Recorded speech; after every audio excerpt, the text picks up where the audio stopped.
This just in, the Supreme Court invalidated the Trump-era ban on bump stocks Friday, effectively annulling the nationwide ban on the devices, which allows users of semi-automatic weapons to fire hundreds of rounds per minute. The court ruled along ideological lines. The Trump administration implemented the ban in 2017 after the deadly Las Vegas shooting, in which the shooter used a bump stock to kill 58 people and wound hundreds of others. In a 6-3 decision, the court maintained the classification is an impermissible reading of the law, ruling in favor of the challenger, Michael Cargill. Cargill is an Austin-based gun store owner, and he challenged the bump stock ban after surrendering two in 2019. The case did not implement the Second Amendment, but instead posited if classifying bump stocks like machine guns was going too far. And so, Amber, we're seeing a ruling across ideological lines. This is something, we've covered on the show before. And I'm a leftist, but I'm definitely on the side of this was a good ruling. I think there are a lot of people on the left who are very vocal, advocates for greater gun control. And I am someone who grew up in a working class family, and I've seen what happens when you're as safe as you make yourselves. There's no one who's going to come who's a good guy from the government to protect you. And in fact, there are a lot of examples in history when it's the opposite, and it's the government doing things that infringe upon our freedoms and, commit acts of violence. And so we have a right to bear arms, yes, to prevent against a tyrannical government. A lot of people like to point out that the military has many more weapons than us. And I'm of the perspective, okay, so don't make the weapons we do have less effective if it comes to that. And it sounds extreme, like we're not at a point of civil war, you're never going to win a war against the government. But I'm just in that position of we do have to live in fear a little bit because of how the working class is treated in America by so many people. We don't want our guns to be taken away. Well, and I don't think we can simultaneously praise the American Revolution and then say, oh, but, we would never do that. And we certainly don't need the guns to do that. I mean, that was a huge reason why the Second Amendment was enshrined in the Constitution and the Bill of Rights anyway. But I completely agree with you. I think it's important for people to understand that this was not an act of Congress that banned bump stocks. This was a rulemaking procedure by the ATF under the Trump administration that didn't say that bump stocks are banned by just the nature of being bump stocks, but actually reclassified them as machine guns and reclassified the weapons that have bump stocks on them as machine guns. And this is just a complete misunderstanding of what bump stocks actually do. They don't change the mechanics of the gun. They don't change the way that the gun actually fires bullets. It's still a single trigger pull for each bullet that's fired from a semi-automatic weapon. What the bump stock does is it just basically rocks the gun back and forth, so you're able to pull the trigger faster than you would be if you just had your gun without the bump stock. But there are some professional shooters who are capable of firing the weapons as fast as a bump stock allows them to fire them. People have demonstrated that you can use your belt loop as an effective bump stock. So again, this doesn't actually make the gun a machine gun. It doesn't make the gun fully automatic. It just allows you to potentially fire faster if you're not someone who is professionally trained and is capable of doing it without a bump stock.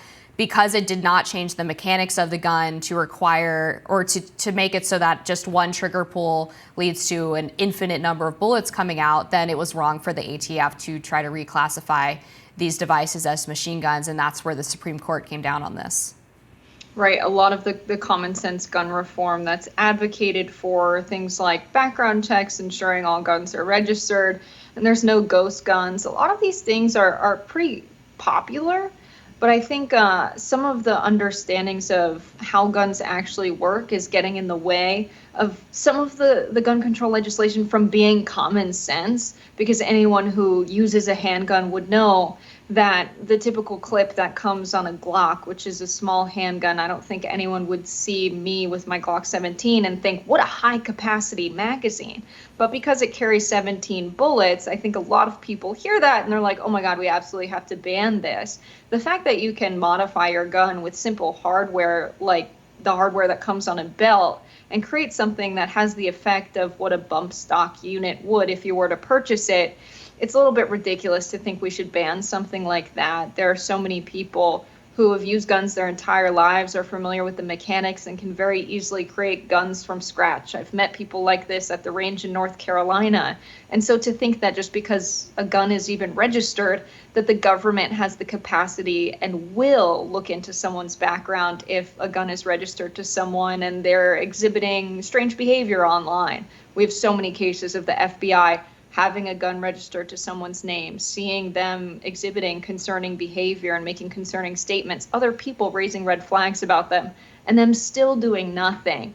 So policy is only as good as it can be enforced. And I think to make something like this illegal is not only an infringement upon our rights, but even if it were illegal, it's not a policy that's very enforceable. So often we see these purported gun regulations or gun restrictions as just not being based in reality. I mean, as you were saying, a Glock doesn't look as scary to people who are not familiar with guns as maybe an AR-15 does, but they can fire at the same rate. They can carry about the same amount of ammo. But we see these attempted bans on so-called assault weapons, which is not even a real definition. It's different all the time depending on who introduces the legislation. And the assault weapon is just a black gun that has some accessories on it, essentially, that make it more comfortable to shoot. It doesn't have anything to do with the guns being more powerful or more apt to killing people or whatever it is that the left comes up with. And I think you also raise a really important point about how our gun laws are only as good as the enforcement, because we see a lot of people getting off on gun charges nowadays, and then we wonder why we continue to have gun violence. I mean, the whole point is that you should be cracking down on illegal gun owners and not punishing legal gun owners for their actions. And I think the Hunter Biden case was a perfect example of how the system should work, right? He clearly lied on the federal form about his drug abuse. He had the firearm in his possession when multiple witnesses and digital communications proved that he was still addicted to drugs at the time. And he was prosecuted and he was convicted by a jury of his peers. So that's how it should work, is if somebody is lying on a background check or keeping a gun despite failing a background check or misusing it in some way, then they should be prosecuted, absolutely. But let's focus on that before we start implementing these new restrictions that really only affect legal gun owners, not illegal ones. I'm not really surprised at the court's ruling on this one, especially that it's a 6-3 decision along ideological lines to have, Sotomayor, Kagan, and Ketanji Brown Jackson on the, dissenting side of this. It's interesting. It highlights to me the difference in the United States between who is a liberal and who is on the left, because so many people who are leftists who feel like they are anti-capitalist, some are for the gun control legislation and more restrictions, but I think that most of them have studied CIA history, have studied FBI history, have studied the cases where workers were striking for more rights and the government used militarized police against them. There's just enough cases where I think that's what leads the left to feel we do need to protect ourselves from the government. But there's definitely a comfortable group of people that cannot even fathom what it would be like to require weapons to protect themselves because they live in safe communities, because they feel like we have generally a good society and they're not experiencing, a lot of the economic hardships that the majority of America does. And unfortunately, that group of people is very loud in media. And of course, it's sad whenever there's a mass shooting, whenever someone uses this kind of technology to just do senseless evil. But I think we have to put this in the greater context of what freedoms would we lose as a country were we to make these restrictions? And if we made those restrictions, would it address the problem we're most upset about?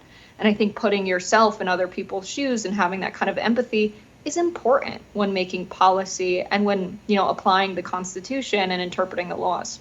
Yeah, I mean, even just consider people who live in rural America, even if they do generally have trust in their local police department, the response time is often way higher than it would take for them to lose their lives in an act of violence. So another great reason why there are so many legal gun owners in this country. We're going to take a break, be back with more Rising after this.